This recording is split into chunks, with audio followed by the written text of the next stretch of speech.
Assalamualaikum warahmatullahi wabarakatuh. Ah, Waalaikumsalam. kawan-kawanku semua, pecinta ikan nila, pecinta ikan gurame, pecinta ikan lele, kembali bersama saya di channel Soleh Farhan 879.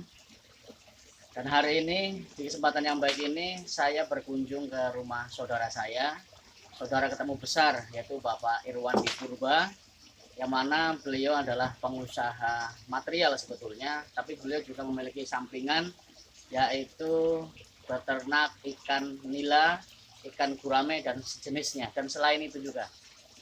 Jadi di kesempatan yang baik ini, saya akan sedikit wawancara dengan beliau, bagaimana keseruannya. Sebelumnya jangan lupa dukung channel saya Soleh Farhan 879 dengan cara like, komen, dan subscribe.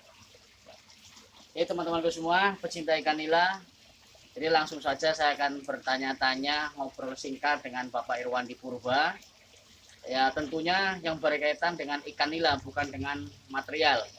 Jadi langsung saja saya bertanya kepada Pak Irwan di Purba ya. Iya betul. Selamat Ya, sore Pak. Pak. Alhamdulillah. Alhamdulillah. Jadi Pak Irwan di Purba, Iya Pak. boleh tanya-tanya Pak ya. Monggo Pak. Jadi sejak kapan Pak Irwan di Purba ini beternak atau berbudidaya ikan nila dan gurame ini Pak Purba? Ya Pak Soleh, terima Nah, kasih mau berkunjung ke tempat saya. ya alhamdulillah. Nah, begini nggak Pak, tempatnya ini hanya sekedar tempat santai-santai saja. Ya, Nah, bukan untuk apa namanya Pak, usaha yang utama, tapi ini untuk santai-santai aja. ya.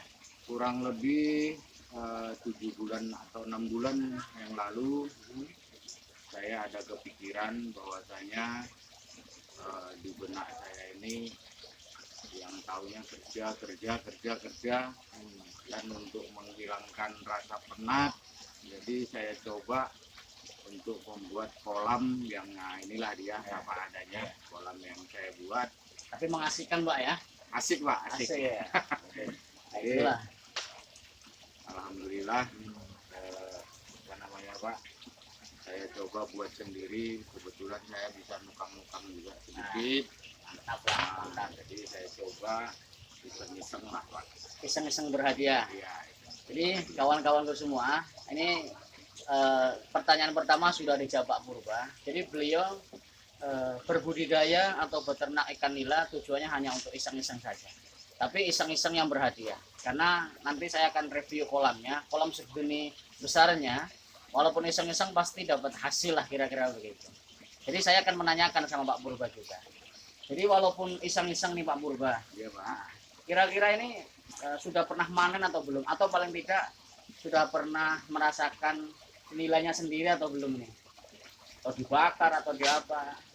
Jadi kalau ikannya sudah kurang lebih ada 3 kali bakar Pak. Wah, udah 3 kali bakar ini. Alhamdulillah. Nah, Dan keluarga, teman-teman juga udah merasakan sekali bakar kurang lebih 5 kiloan lah Pak. Sekali bakar. sekali bakar 5 kilo, bayangkan. Sekali bakar 5 kilo dari hasil cuma iseng-iseng saja. Ini bagaimana kalau tidak iseng-iseng?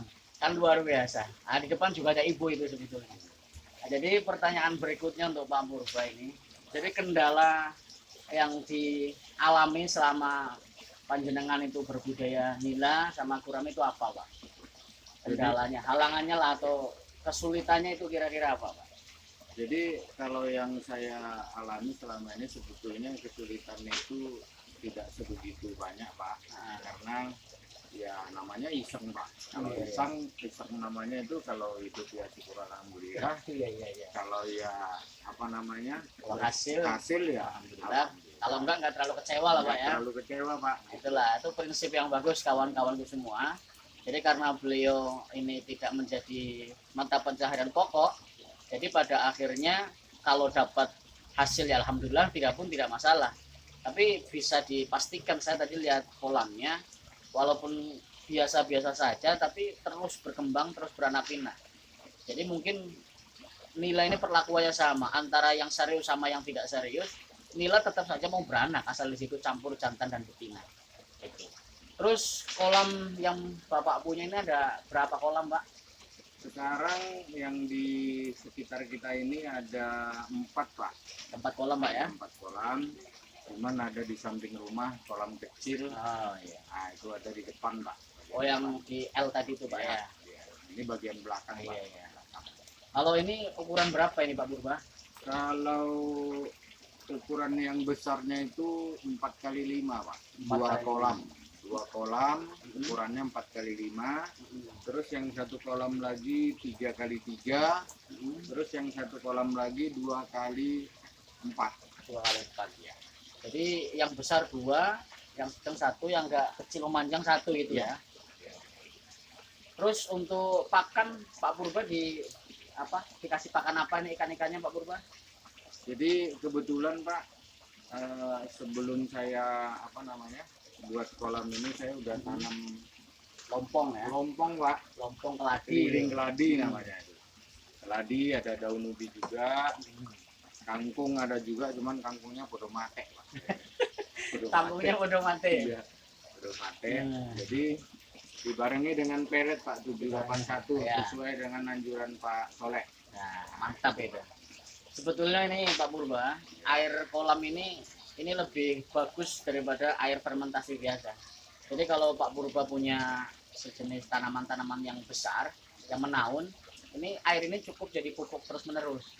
Nggak perlu repot cari pupuk-pupuk kayak pohon durian, pohon nangka, pohon kelengkeng ini bisa dirutinkan pakai air ini. Karena air kolam ini sudah mengandung banyak pupuk sebetulnya.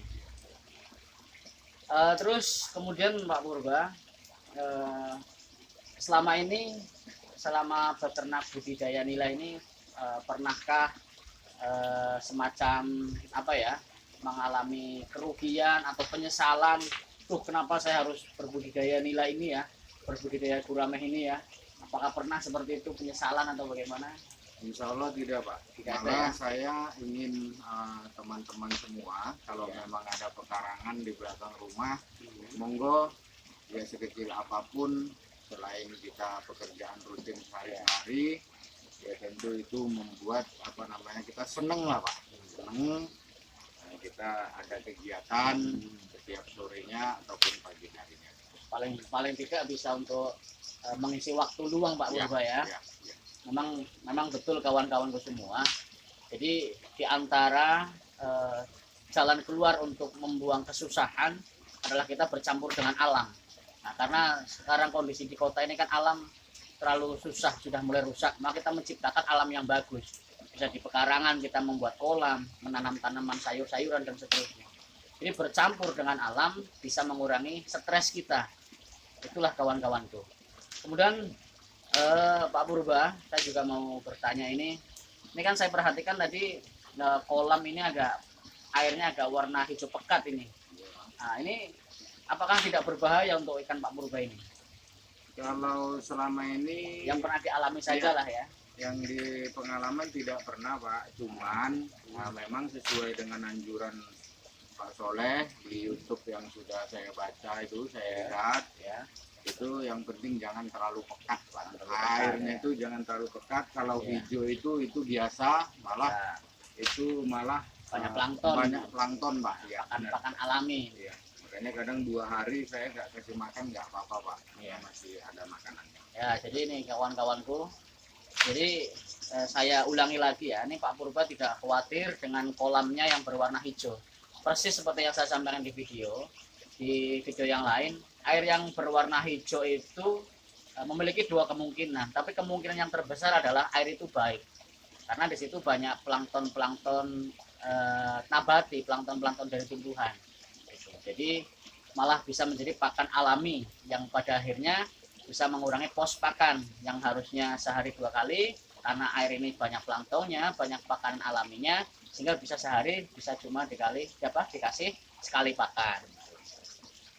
Terus kemudian pertanyaan berikutnya ini Pak Purba. Monggo Pak. Jadi kolam ini nampaknya kan filternya ya, atau ini sepertinya full ini.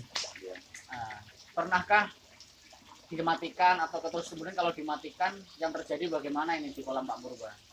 Jadi memang kadang saya matikan Pak, tapi kadang-kadang dia mati sendiri Pak, Oh, karena mati dia sendiri ya? tenggelam, Ya, ditendang sama ikan itu tenggelam Pak, dia mati sendiri. mati gitu ya? sendiri. Tapi insya Allah tidak ada masalah Pak. Iya. Nah, cuman malam nanti saya perbaiki karena malam itu oksigennya agak kecil, Iya, iya. jadi supaya mereka bisa berkembang biak lagi. Iya, iya. Saya kira begitu Pak. Terus ikan guramenya ada berapa ekor Pak Purba?